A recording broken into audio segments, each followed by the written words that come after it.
Check it. All right.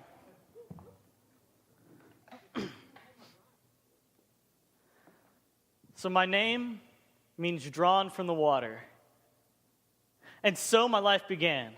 Taken from the water in the reeds of the Nile by Pharaoh's daughter, they named me Moses. And I'm sure when you hear my name, you think of that silly song, right? Moses went down into Pharaoh's land. Let my people go. Right? You who have learned something in school, I'm sure you've heard of that song. It's an old Negro spiritual. And it's okay, but I just don't like it. Because it only tells half of the story. My half of the story. When really, it's not my story to begin with. I was raised in the courts of Pharaoh. I had everything I ever wanted. I had always had enough food to eat, enough wine to drink. I had the best clothes, entertainment whenever I needed it. But there was something off about all of it.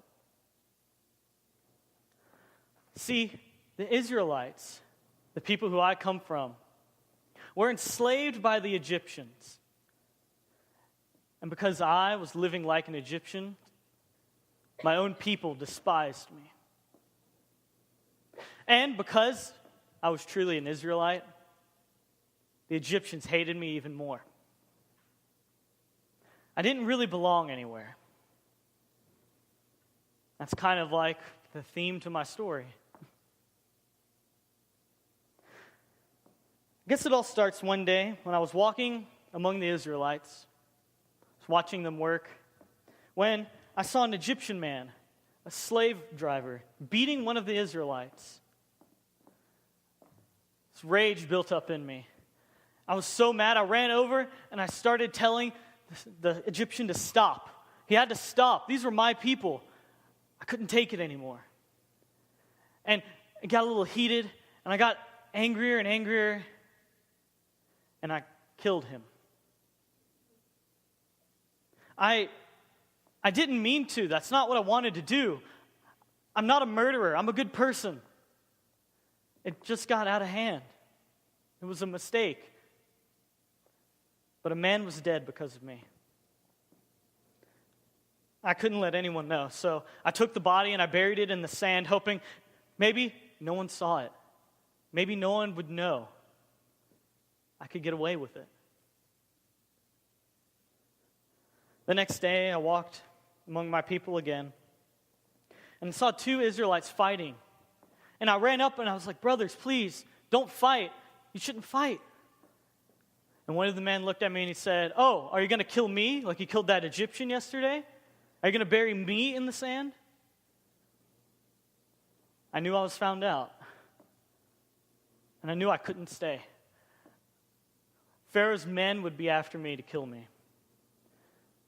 So I did the only thing I could think of, and I ran away. I ran away from my mistakes, from my past. I ran away from it all, and I left Egypt. I found good work as a shepherd on the outskirts of the country. No one would bother me. No one would find me. At least that's what I thought. Years would go by. I would soon forget about the life I used to have, but I never forgot about the shame that I carried with me. See, every minute I spent with those animals, every time I would lay down at night, I would remember that I, Moses, am a failure. I, Moses, am a murderer. I'm a coward. I ran away from my life. And that weighed with me every day. I just kept telling myself, you're a failure.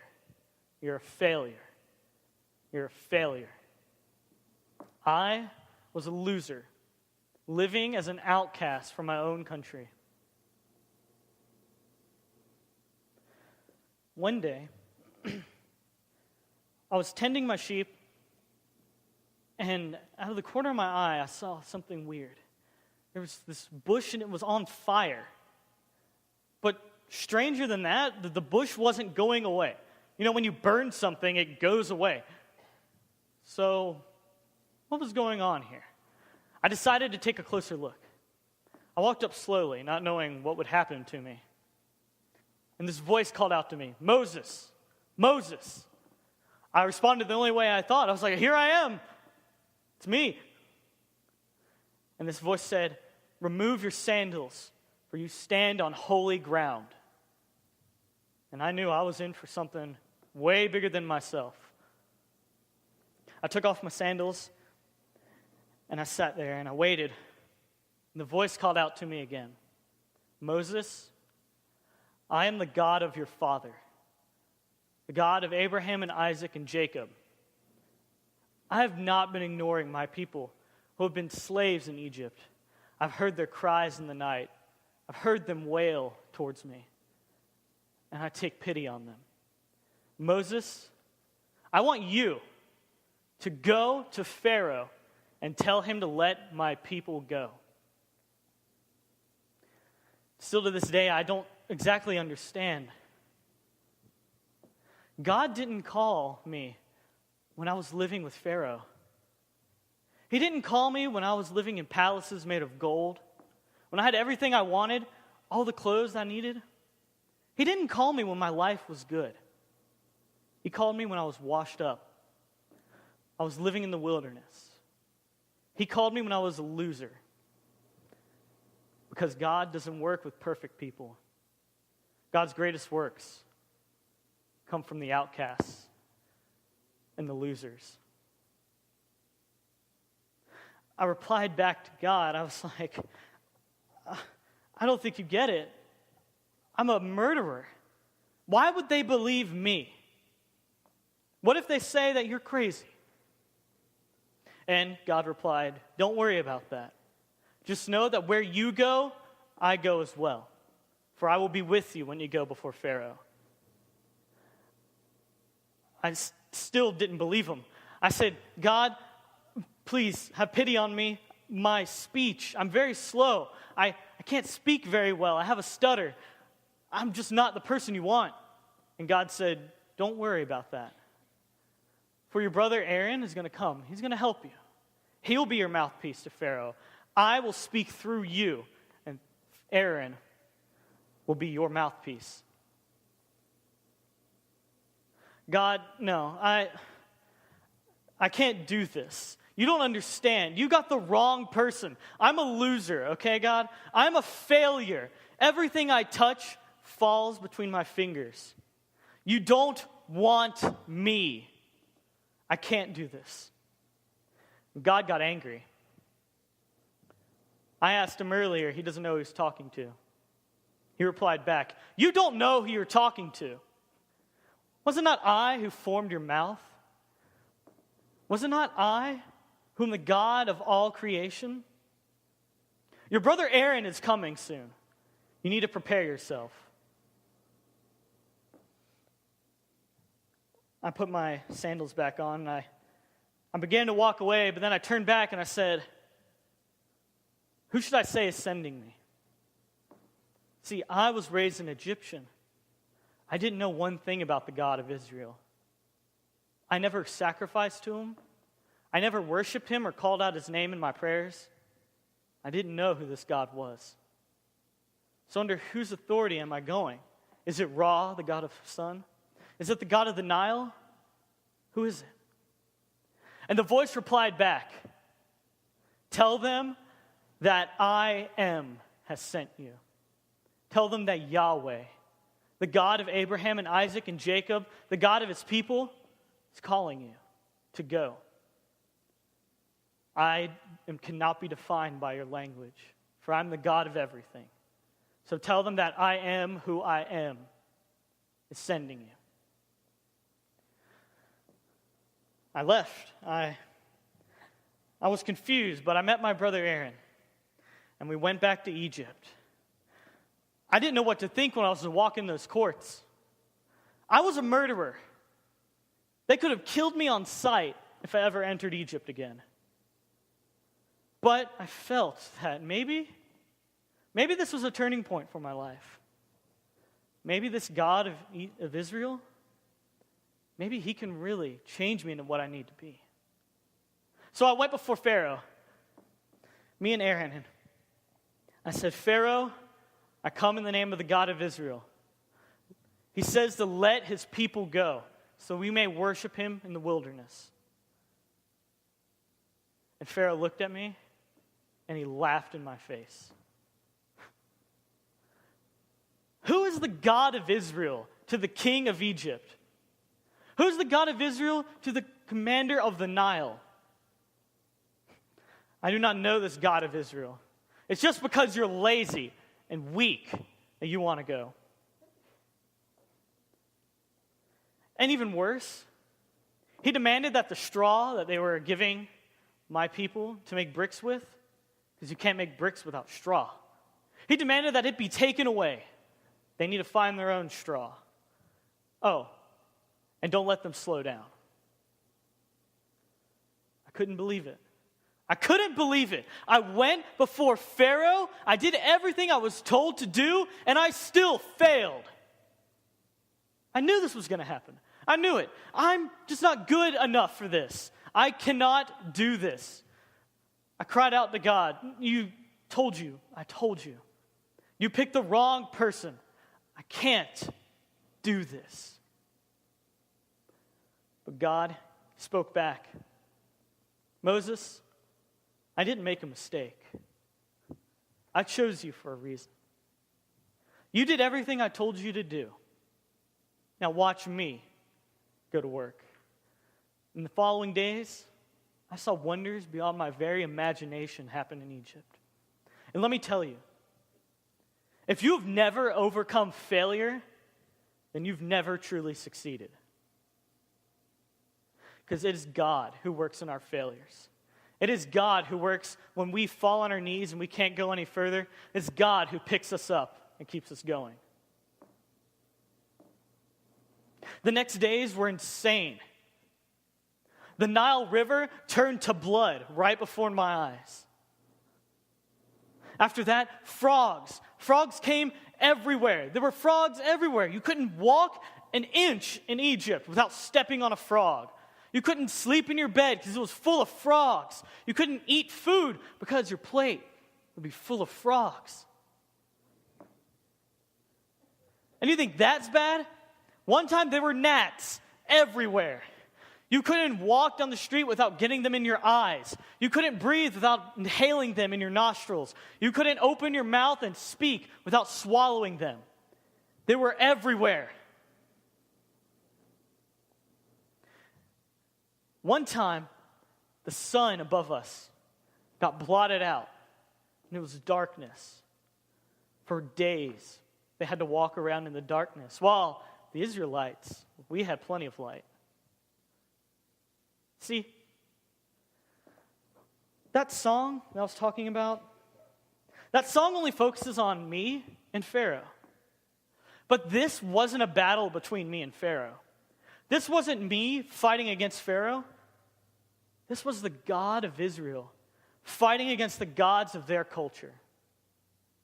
The Egyptians worshiped the sun, so God showed them who really controlled the heavens. The Egyptians worshiped the Nile, so God showed them who really controlled the Nile. The Egyptians prayed to their pagan gods for good harvest, and God showed them he can wipe out their cattle in one move. This wasn't me doing any of this. This was God working in their world. And just like that, you don't have to do a whole lot. Because as long as you trust in God, he will fight for you too. The plagues went on for days and days. We were miserable. Well, not me. The Egyptians were miserable. The last plague, it's the most terrible of all. Seeing as the Egyptians slaughtered our children, God went into the house of every Egyptian and took away their firstborn child. There was wailing in the middle of the night in Egypt. There was not a house that was not affected by someone who had died. Pharaoh called me into his courts that night. He said, Moses, just take your people and leave. We don't want you here anymore. Just go. Get. So we packed our stuff. We were even able to ask for gold and silver from the people who oppressed us because they wanted to get rid of us that bad. We packed up our things and we left. It happened. It finally happened. I was no longer a failure. God brought me up out of my past, out of everything I'd done, and he turned me into a leader. We walked towards the Red Sea. We were going to be taken into what God called the Promised Land. And it sounded beautiful. My head held high. We marched forward. But then we heard it. Pharaoh decided that that wasn't what he was actually going to do. We heard that his chariots were coming. And they weren't coming to take us back. They were coming to slaughter us. The people of God would pay for what their God had done to them. I thought I did it. I really did. I was fooled into believing that I could be anything else but a failure. Not only had I taken a people out of a country, I've also taken them to their doom. I couldn't believe it. I worked so hard. I tried so hard, but every time I try to build something up, it crumbles away. This calling just was not for me. But then I prayed. I prayed to a God that I had only known for a few months. Just don't forsake your servant now. Don't forget me now. We walked towards our doom. Please do something. And God called out to me, Moses, I have not forsaken you. Just watch what I'm about to do. He told me, turn around to the shores of the Red Sea and raise your staff in the air. And as I did, you wouldn't believe it. The waters in front of us parted ways. God's tremendous hands held back the waves and the current. Two large walls of water shut up on either side of us. Even the sand beneath our sandals was dry. We started walking across, but then we saw Pharaoh's men had already closed in on us. But suddenly, this pillar of fire shot up out of nowhere, stopping them from even touching one Israelite. As the pillar of fire spun around behind us, we started crossing the Red Sea in front of us. As we started moving further and further, with the Egyptians closing in on us, we didn't know how long we had. We kept running across, trying to carry everything we had on our backs.